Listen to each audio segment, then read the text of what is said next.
Dirty screen. Hey guys, it's Tuesday. Because Mondays suck, always. Also February. But, so, it's like second week of April now. Yeah, April 12th, second week. The business partner's been sick. We're waiting on the government to figure out what they're supposed to be doing. And I'm getting ready to travel again. Only this time not for 10 days.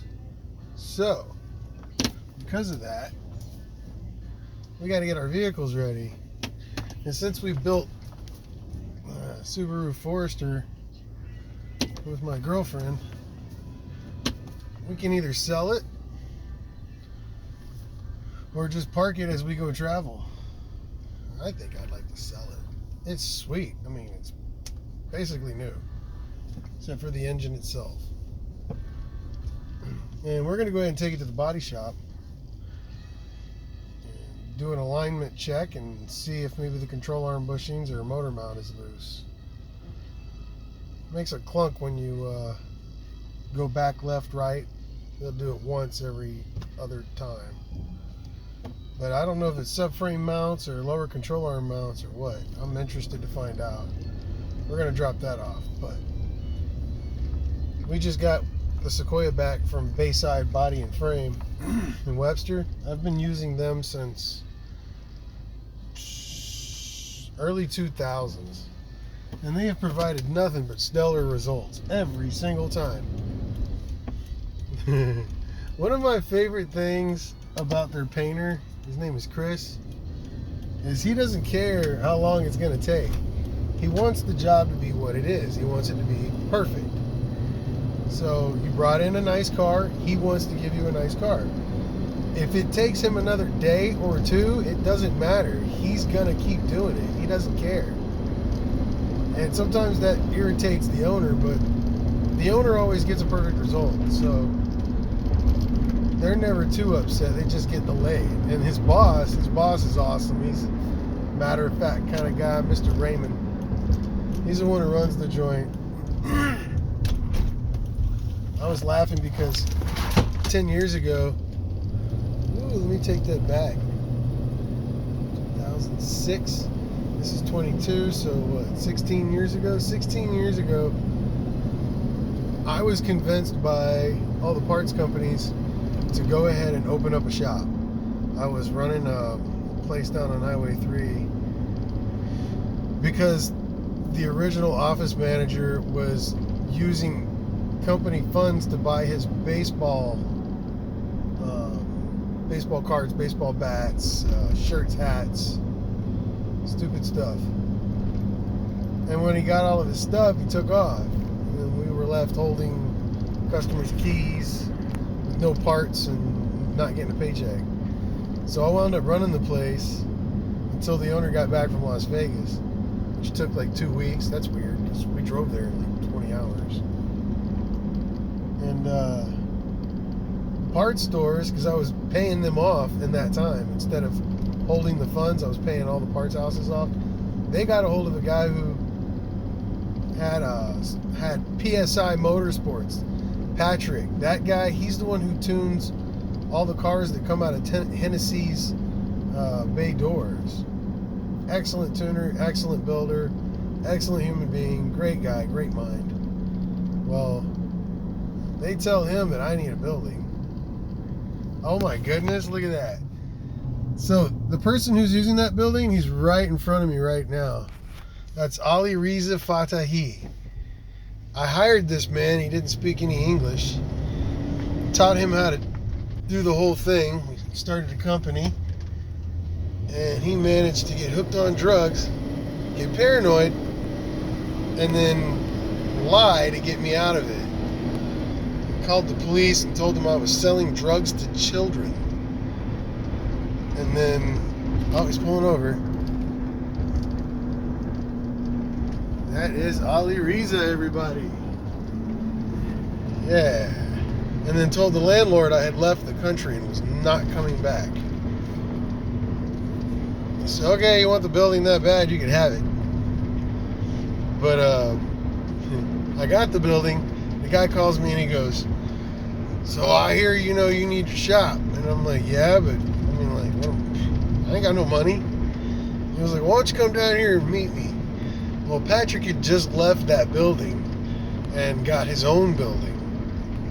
So he was doing his own thing down the street. And what was left was this little 1-bay, 2-lift, 3,000 square foot office. It was probably 10 foot by 12 foot with a walkway and a bathroom. And then above it, we turned it into a game room, but it was just, a walkway above it with a window unit that still stayed inside. So you had to make a compromise. If you kept the AC unit on, the office would get cool, but the shop would get hot. Yeah, right? So he tells me, what do you got? And I tell him I got $78. That's what I got. So he says, I'll tell you what, I'll give you 30 days. I'll give you 30 days to find $1,800 for the deposit and $1,800 for the first month rent. If you can do that in 30 days, I'll give you the building. So I call Ali back at the exhaust shop that I used to run. So the story isn't just drifting. But I call back at Ali and I go, hey, how'd you like to come and work with me? And he was like, oh yeah, I tell my boss I wipe my ass with his check. So he brings his toolbox over and I get a phone call from a guy called Al at Al's Audis. The guy's a dinosaur. He's an old dude, but he has an indoor dealership and he has specific customers that he tailors cars to. So he asks me to build him a matching pair of Passat wagons. And we do. In like 2 weeks. Timing, all the engine seals and gaskets, transmission seals and gaskets, torque converter. We did any seat stuff, details, made sure there was no check engine lights, new headlights, tail lights, brake job. We did the whole thing, right? Did 2 of them. And he paid us like, $2,500 a piece to do it. That covered it. We were done. All we had to do from that point on was just get another customer. We were booked 2 weeks in advance at minimum, every day. 5 days a week, except for holidays. Any holiday, we took it off. And we didn't work weekends. We were booked every day for 2 weeks in advance at minimum. And Ollie and I would book anywhere from 15 to 35 hours of labor a day together. We would kick so much butt. We did half of the dealership's prices. Amazing. God bless America. It was so crazy.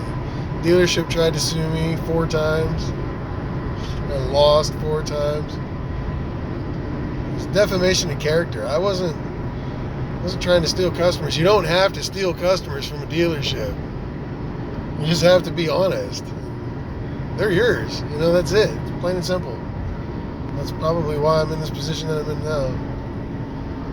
But anyways, so we're taking this next door to where I used to be, which is where Ali should be.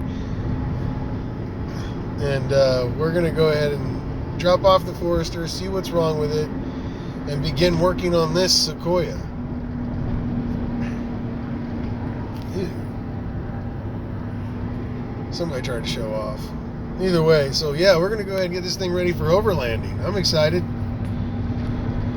First thing I think I want to do is pull off those back side panels and do the one and make sure that the AC still works, Try to get a little extra space in here. Rise a bed up. Oh boy. Maybe some long sliding Tupperware tubs. I'm looking at a 37 or a 40 quart, a 41 quart fridge on eBay. It's like $220. I looked at all the ones on, like, you know, the used sites, OfferUp and stuff, and they all want $300 and $400 for what looks to be the same unit. So I'm gonna try to get one of those. And then after that, man, I'm all ears. We're gonna go ahead and aim to travel in the Sequoia until I can find a 4-wheel drive one that's worth trading or buying.